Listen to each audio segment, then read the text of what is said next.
একদম ঝটফট পারফেক্ট কিভাবে আপনার বউ সুন্দরী মোমো বানাবেন সেটাই আপনাদেরকে শেয়ার করব। আর এটা তৈরি করতে যতটা সহজ, এটা খেতে কিন্তু ততটাই টেস্টি। গরম গরম এই শীতের সন্ধ্যা কিন্তু পুরো জমে উঠবে আপনারা যদি এরকম একটা মোমো সন্ধ্যার নাস্তায় রাখতে পারেন। আর এখন যেহেতু শীতকাল, সবাই কিন্তু গরম গরম ধোয়া ওঠা পিঠা কিংবা এরকম মোমো পেলে আর কিছুই লাগবে না। বাই দ্য ওয়ে, আসসালামু আলাইকুম everyone, welcome back to my kitchen. কেমন আছেন সবাই? আশা করছি আল্লাহর রহমতে অনেক ভালো আছেন। আজকে আমি একদম সিম্পলভাবেই আপনাদের সাথে এই বউ সুন্দরী মোমো শেয়ার করব। তো চলুন শেয়ার করা যাক কিভাবে আপনারা এটি তৈরি করবেন। প্রথমেই আমি চলে এসেছি কিচেনে। আমি কিন্তু এখানে একটা মিক্সিং বাটিতে 2 কাপ পরিমাণ ময়দা নিয়েছি, সাথে অ্যাড করে দিয়েছি হাফ চা চামচ লবণ, আরও অ্যাড করে দিয়েছি কুকিং অয়েল। এখানে মোটামুটি 2 টেবিল চামচ পরিমাণ নিয়েছি। আপনারা চাইলে আপনাদের পছন্দ মতো আপনাদের পরিমাণ অনুযায়ী কিন্তু আপনারা এখানে ময়দা ইউজ করতে পারেন।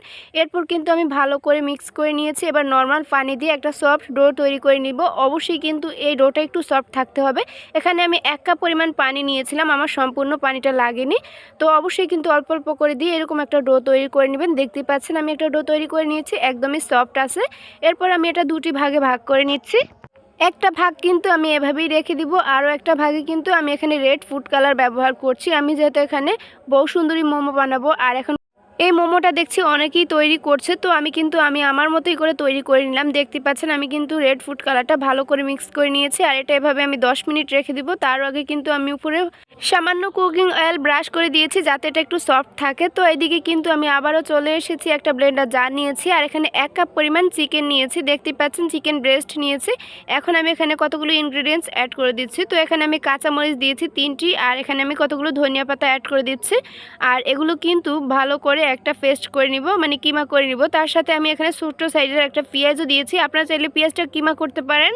তো ফাইনালি দেখতেই পাচ্ছেন আমি কিন্তু একদম মিহি, একদম স্মুথ একটা ব্লেন্ড করে নিয়েছি। আপনারা চাইলে একটু দানা দানা রাখতে পারেন, কোনো ব্যাপার না। তো আমি এখন একটা বাটিতে ট্রান্সফার করে নিয়েছি, সাথে কতগুলো ইনগ্রিডিয়েন্টস অ্যাড করে দিচ্ছি। তো এখানে আমি আদার পেস্ট নিয়েছি হাফ চা চামচ, রসুনের পেস্ট হাফ চা চামচ, এখানে গরম মশলা পেস্ট ব্যবহার করেছি হাফ চা চামচের থেকে কিছুটা কম, জিরা আর ধনিয়া গুঁড়া মিলে ব্যবহার করেছি হাফ চা চামচ, সয়া সস দিয়েছি 1 চা চামচ পরিমাণ, টমেটো সস এখানে আমি ব্যবহার করেছি 1 চা চামচ পরিমাণ।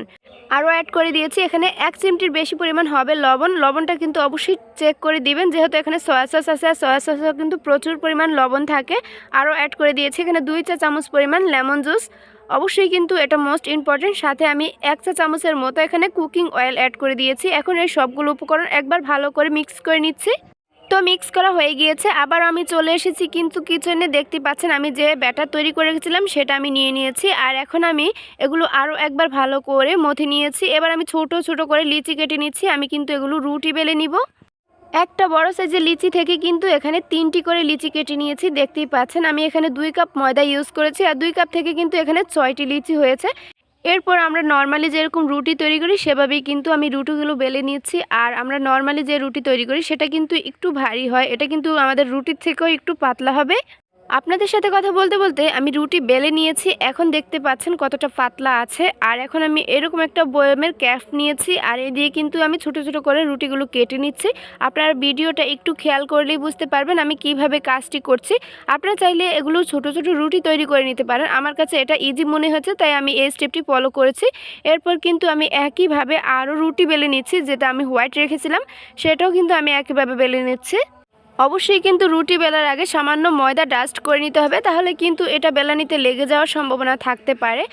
আপনারা চাইলে এখানে কুকি কাটার ইউজ করতে পারেন। তো আমি কিন্তু কথা বলতে বলতে কিন্তু এগুলো আমি কেটে নিয়েছি। এখন আমি মোস্ট ইম্পর্টেন্ট স্টেপগুলো দেখিয়ে দিচ্ছি কিভাবে আপনারা এই বহু সুন্দরী মোমোটির ভাঁজ দিবেন।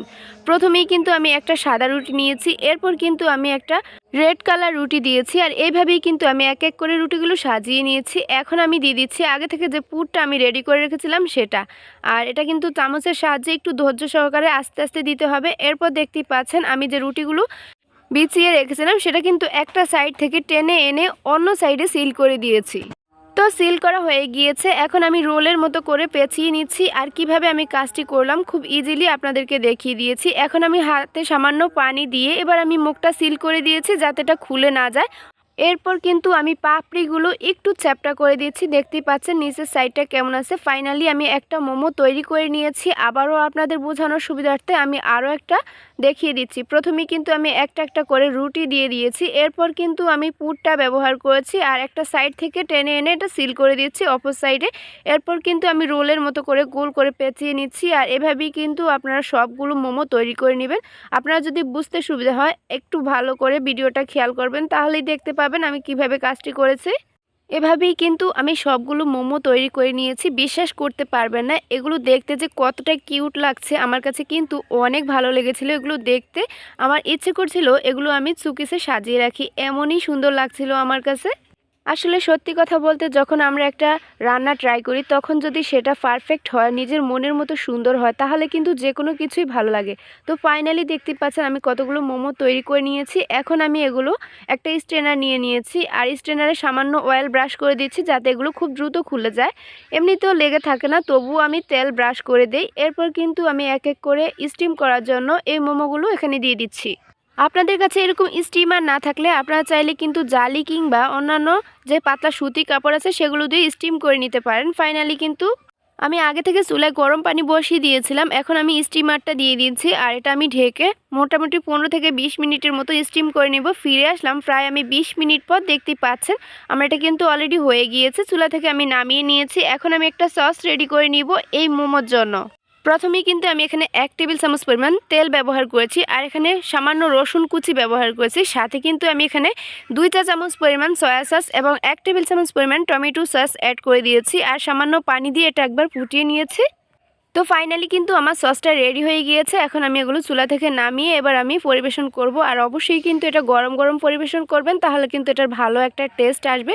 দেখতেই পাচ্ছেন সামান্য পুর ছিল, সেটা কিন্তু আমি ছোট্ট একটা মোমো বানিয়ে নিয়েছি। আর এখন এই সসটা দেখতেই পেলেন কতটা পারফেক্ট আছে সসটা। আপনারা চাইলে এখানে শুধুমাত্র টমেটো সসও এখানে ব্যবহার করতে পারেন।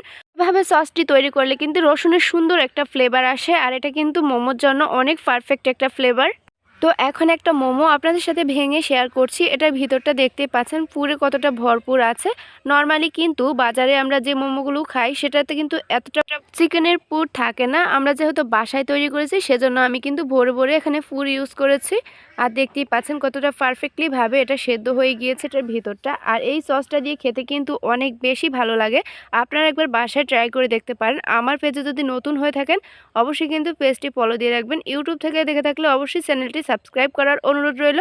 ভালো লেগে থাকলে অবশ্যই একটি শেয়ার দিয়ে দিবেন।